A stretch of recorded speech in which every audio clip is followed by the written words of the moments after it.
Guys, welcome to the second tutorial. और इस tutorial में मैं आपको बताऊंगा कि हाउ टू यूज़ कंडीशंस। और हम सी प्रोग्रामिंग लैंग्वेज या फिर किसी और प्रोग्रामिंग लैंग्वेज में भी इफ़ एल्स का यूज़ करते हैं कंडीशंस को यूज़ करने के लिए।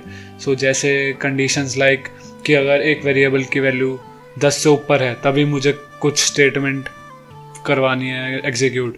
ठीक है, जैसे कि अगर मैं चाहता हूँ कि अगर मेरी x की वैल्यू 10 से बड़ी हो तभी मुझे प्रिंट करवाना है x, नहीं तो कुछ भी प्रिंट नहीं करवाना है। तो वैसी चीज़ें कैसी करी जाएं? तो इसमें सी में भी इफ़ एल्स कंडीशन होती है।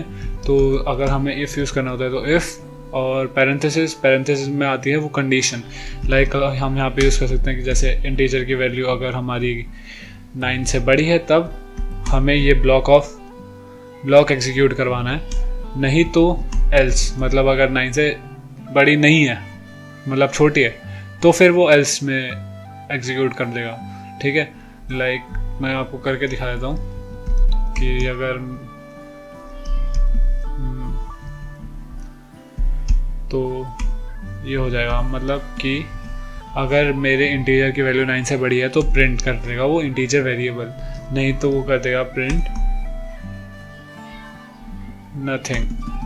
ठीक है,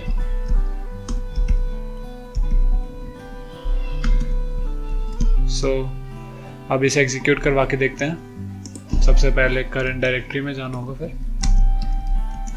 करंट डायरेक्टरी में गए, उसके बाद जीसीसी कंपाइलर यूज़ किया और फाइल का नेम स्पेस जहाँ पे आउटपुट हमें देना है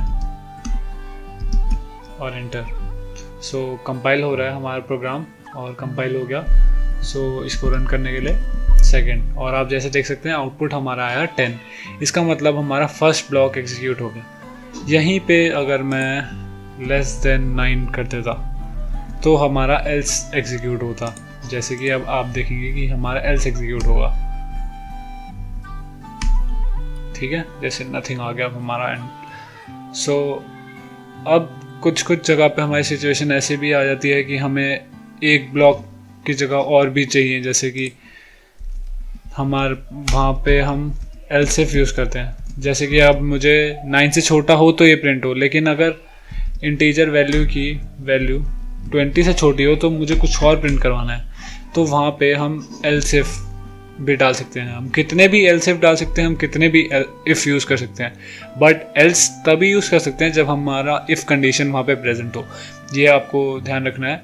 और एल्स इफ भी सबसे पहले इफ़ आना चाहिए, तभी हम एल्स इफ और एल्स को यूज़ कर सकते हैं। एल्स को सिर्फ एक ही बार यूज़ करा जा सकता है, बट आप इफ़ को और एल्स इफ को बहुत बार यूज़ कर सकते हैं, मल्टीपल टाइम्स। ठीक है, तो जैसा कि आप देखेंगे कि अब हमारा 9 से छोटा है इंटीजर वैल्यू, इसका मतलब एल्स इफ पे आएगी। एक और चीज़ ध्यान दीजिएगा कि जैसे ये ब्लॉक ऑफ स्टेटमेंट्स हैं, तो सबसे पहले हमारा इफ़ देखेगा कि अगर ये कंडीशन ट्रू होती है तो हमारा ये ब्लॉक एग्जीक्यूट होगा और ये कुछ भी एग्जीक्यूट नहीं होगा। ठीक है, लेकिन अगर ये रॉन्ग होती है, मतलब फॉल्स होती है, तो हमारा एल्स इफ पर आएगा। एल्स इफ में अगर ये ट्रू होती है तो कुछ भी एग्जीक्यूट नहीं होगा आगे, और अगर ये फॉल्स होती है तो हमारा एल्स पे आएगा। तो ये ब्लॉक ऑफ स्टेटमेंट्स ऐसे चलते हैं। ठीक है, अब जैसे हम इसे रन करेंगे तो जैसा कि आप देख सकते हैं कि आंसर 20 आ गया। अब मैं आपको दो चीज़ों के बारे में और बताना चाहूँगा यहाँ पे। एंड जिसे हम इसमें डिनोट करते हैं इससे, और जिससे हम डिनोट करते हैं इससे। ठीक है, अब जैसे कि अगर मैं मान लूँ यहाँ पे कि अगर मेरी वैल्यू इंटीजर वैल्यू 9 से छोटी हो और 0 से बड़ी होनी चाहिए, तो मैं कैसे डालूँगा? तो वहाँ पे हमारे पास अब दो कंडीशन है, दो कंडीशन को मैच कैसे करा जाए यहाँ पे। ठीक है, उसके लिए हम एंड यूज़ करते हैं। यहाँ पे हमने एंड डाल दिया, इसका मतलब ये भी ट्रू होना चाहिए और ये भी ट्रू होना चाहिए, नहीं तो अगर इसमें से कोई एक भी फॉल्स हो जाता है तो वो नेक्स्ट स्टेटमेंट्स पे चले जाएगा।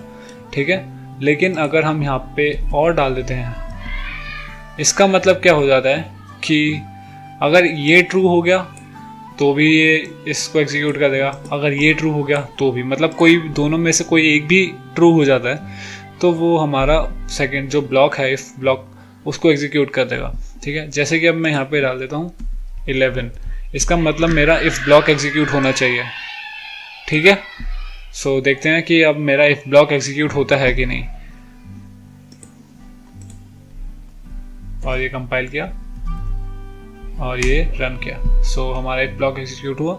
सो ये था हमारा कंडीशंस के ऊपर ट्यूटोरियल। सो अगर आपको अच्छा लगा तो प्लीज़ सब्सक्राइब कीजिए, लाइक कीजिए एंड शेयर कीजिए। थैंक यू देखने के लिए।